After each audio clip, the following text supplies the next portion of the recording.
Henry, I'm John Granado. That's Josh Jordan. You can hear us on ESPN 97.5 and 92.5. Josh also does all kinds of stuff with SportsMapHouston.com. Hit subscribe if you haven't yet so you get all of our content here at SportsMap HOU.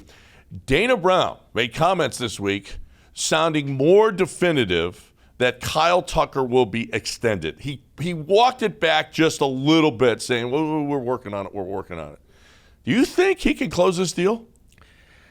I'm cautiously optimistic. I know this isn't something the Astros always do, but Dana Brown, he's a man of his word. They said they were going to try and get some deals done in the offseason. They extended Christian Javier. They said they wouldn't trade Drew Gilbert for a rental.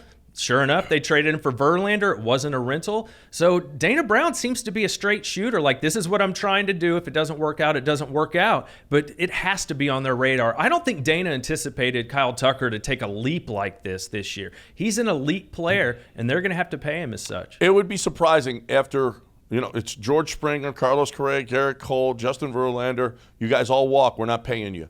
Is Kyle Tucker the guy that they say, okay, we're going to join Major League Baseball and give a long, big contract, guaranteed contract to a player? If it's going to be anybody, it's him. And it's that big jump since the shift went away. Tucker's hitting 39 points higher with his batting average. His OPS is up 86 points from last year. He's already walked more times this year than he did in all of 2021.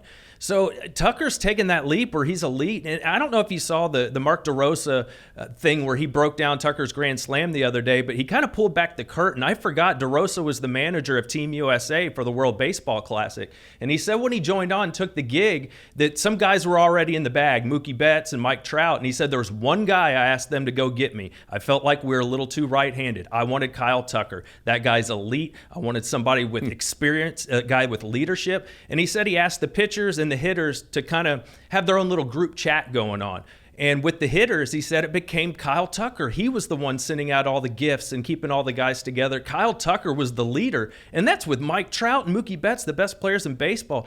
I think we need to give credit to Tuck and pay the dude. Let's try and get this done. Pay that man his money. We've heard that time and again. I just don't know that it's going to happen. We'll see. Maybe they'll do it before with these 2 years left of arbitration, so they'll do it younger so that he gets through those 8 to 10 years, whatever it's going to be. It's still pretty young, but just that's Jim Crane's plan, and I don't know he's going to change it. I know what my plan is. It's going to be to grab some Coors Lights today. And if you are somebody that is looking to keep Texas chill in this hot weather, and I don't care if it's 20 below, it's still too hot not to have a Coors Light. You will still be refreshed with your Coors Light. I don't care what the temperature. I don't care what you're doing. I don't care if you're happy, if you're sad, if you're just blah. It doesn't matter. Get yourself a cold, clean, crisp, refreshing Coors Light and keep Texas chill. Hey, this week, John Granado on the bench. I know that guy. I've heard of him. I said this. I said that Dusty's loyalty to Maldonado will cost him his job this offseason. We saw it cost Miles Straw being an Astro, right? They had to get rid of him because otherwise you can't tell Paw who's going to play, right? Well, I can't even imagine that the Astros front office, that Dana Brown, that Jim Crane, that Jeff Bagwell, Reggie Jackson, I don't care who it is, that is watching the Astros and watching this, thinks that Maldonado should be playing ahead of Yiner. I don't know. Granted, everybody loves Maldonado, and Jim Crane loves Maldonado. They love what he does with the pitchers. But Dusty being so strict and so stringent on this thing that I think it really is. They're going to have to get rid of Dusty just so Maldonado can sit and Yiner can play. Man, that's interesting.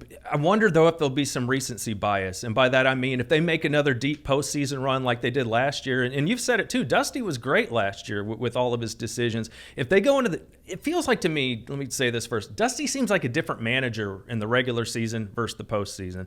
So I wonder if he does a nice job in the postseason, if they're just going to forget about all this. Yeah, I don't know.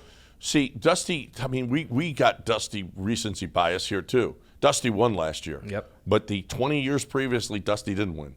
And he was gone in all of these other places. And the reason that he was gone is because he is so stubborn about his lineups. And and the guys that he plays, and it's maddening. And it's really maddening this year. And he's managing like he's got a 6-game lead instead of he's a few behind.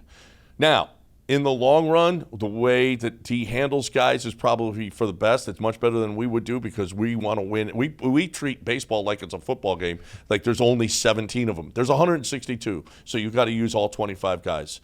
It just is. There's no urgency to Dusty, and I think that's going to cost him.